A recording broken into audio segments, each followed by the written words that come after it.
कक्षा 12 कला भूगोल परिवहन एवं संचार,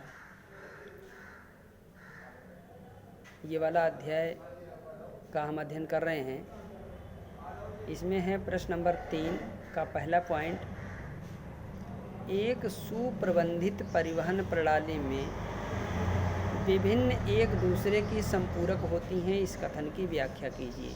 सवाल को समझिए। एक सुप्रबंधित, प्रबंध तो आप समझते हैं, और सुप्रबंधित यानी बहुत अच्छे ढंग से मैनेज जो परिवहन प्रणाली है वो विभिन्न एक दूसरे की पूरक होती है। यानी परिवहन के जो साधन, बहुत सारे साधन हमारे जल परिवहन है, वायु परिवहन है और स्थल परिवहन है। स्थल परिवहन में भी कई प्रकार के साधन अलग अलग प्रकार के हैं, रेल परिवहन, सड़क परिवहन। तो ये जितने भी परिवहन के साधन हैं तो ये सभी साधन एक दूसरे के संपूरक हैं, एक दूसरे के पूरक हैं। ये प्रश्न पूछ रहा है, इसकी व्याख्या कीजिए। कैसे पूरक हैं, आइए देखते हैं। एक सुप्रबंधित परिवहन प्रणाली में यातायात के सभी साधन एक दूसरे के संपूरक होते हैं। सभी यातायात साधनों का उद्देश्य यात्रियों और माल का आवागमन करना है। यानी जितने भी साधन होते हैं वो सभी साधनों का उद्देश्य क्या होता है, यात्रियों को और माल को एक स्थान से दूसरे स्थान पर पहुंचाना होता है। यही उद्देश्य है, चाहे परिवहन कोई भी हो। सुप्रबंधित परिवहन प्रणाली की सार्थकता परिवहित की जाने वाली वस्तुओं और सेवाओं के प्रकार, परिवहन की लागत, उपलब्ध परिवहन लागत पर निर्भर होती है। विभिन्न परिवहन के साधन इस प्रकार कार्य करते हैं। नंबर 1, वस्तुओं का अंतर्राष्ट्रीय व्यापार या वितरण भारवाही जलयानों द्वारा किया जाता है। ये कह रहा है कि जो हमारा विदेशी व्यापार होता है वो ज़्यादातर क्या होता है, आयात निर्यात वो जलयानों के द्वारा होता है। नंबर 1।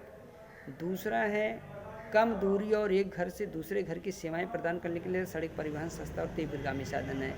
यानी देश के अंदर विभिन्न भागों में सड़कों के माध्यम से यात्रियों को और माल का आवागमन होता है। डोर टू डोर जो वस्तुओं का जो वितरण होता है, वस्तुएं जो आसानी से हर एक जगह पहुंच जाती है, तो उसमें सड़क मार्गों का विशेष महत्व होता है। तीसरा है, किसी देश के आंतरिक भाग में स्थूल पदार्थों के विशाल परिणाम को लंबी दूरियों तक परिवहन करने के लिए रेल सबसे अनुकूल साधन है। किसी देश के आंतरिक भाग में स्थूल पदार्थों को, यानी जो छोटे पदार्थ होते हैं उनको विशाल परिणाम को लंबी दूरी तक, यानी लंबी दूरी तक जो होता है वो रेल परिवहन के द्वारा आसानी से पहुंचाया जाता है। देश के अंदर रेल परिवहन के द्वारा जो स्थूल पदार्थ है, छोटे पदार्थ हैं, उनको देश के आंतरिक भागों में दूर दूर तक पहुंचाया जाता है बहुत आसानी से। एक साथ बहुत ज़्यादा सामान जो है एक दूसरे स्थान पर पहुंचाया जाता है रेल परिवहन के द्वारा। और चौथा है, उच्च मूल्य वाली हल्की और नाशवान वस्तुओं का वायु मार्गों द्वारा परिवहन श्रेष्ठ होता है। उच्च मूल्य वाली जो ज़्यादा कीमत की चीज़ें होती हैं और हल्की होती हैं तथा नाशवान होती हैं, जल्दी नष्ट होने वाली हैं, तो उनको जो है वायु मार्गों के द्वारा दूसरे देशों में या दूसरे स्थानों तक आसानी से पहुंचाया जाता है।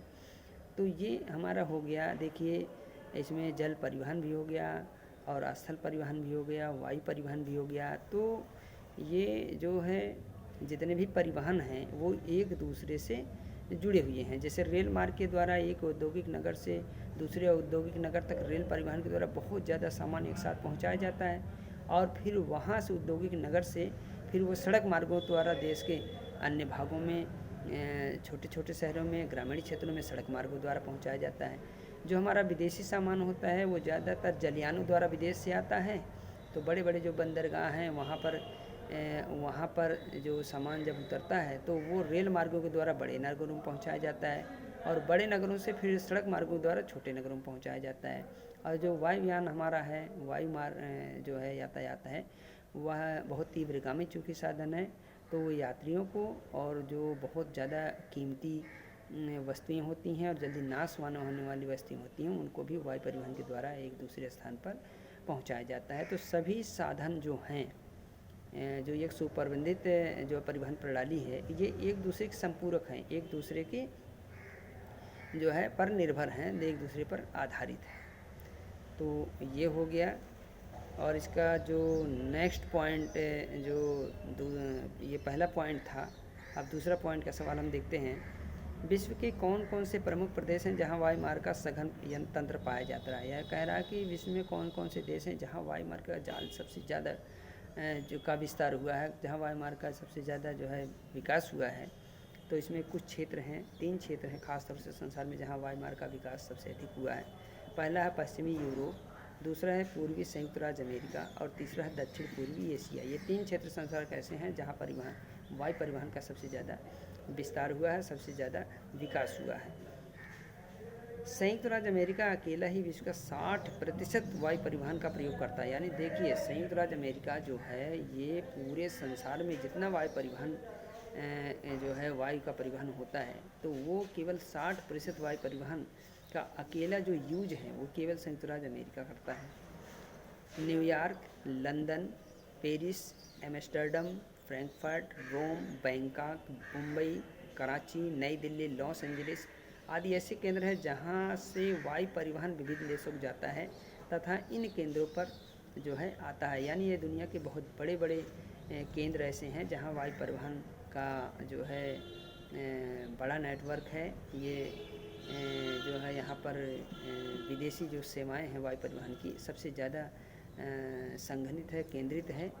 तो 3 तो हो गए संसार के बड़े वायु परिवहन के केंद्र, जिसमें संयुक्त राज्य अमेरिका जो है एक ऐसा देश है जो अकेला 60% वायु परिवहन का जो यूज करता है। उसके अलावा संसार के कुछ बड़े बड़े शहर हैं जो हाईटेक सिटी हैं, वहाँ पर वायु परिवहन का जो अच्छा विकास हुआ है, जहाँ से विदेशी सेवाएं आसानी से प्रदान की जाती हैं। तो ये 2 सवाल हो गए। सुपरिबंधित परिवहन प्रणाली एक दूसरे के संपूरक होती है और वायु मार्ग का जो सघन तंत्र है, 2 सवाल इसमें मैंने आपको बता दिया। इसको वीडियो को बार बार आप देखिए, अभ्यास कीजिए, चिंतन कीजिए, मनन कीजिए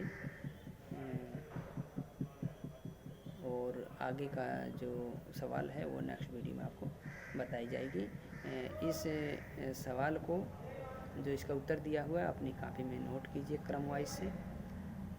परीक्षा के लिए भी वो आपके लिए बड़ी महत्वपूर्ण रहती है। और इसके अलावा जब आप कॉपी में लिखते हैं तो आपकी हैंड राइटिंग में भी सुधार होता है, लिखने की हैबिट होती है और लिखने से बहुत ज़्यादा याद भी हो जाता है। तो लिखने का जो कार्य है बड़ा महत्वपूर्ण है। याद करने का जो सही तरीका है वो होता है लिखकर याद करना। तो आप निश्चित रूप से कॉपी में लिखें तो आपको इसका फ़ायदा मिलेगा। आगे का जो सवाल है नेक्स्ट वीडियो में आपको बताया जाएगा।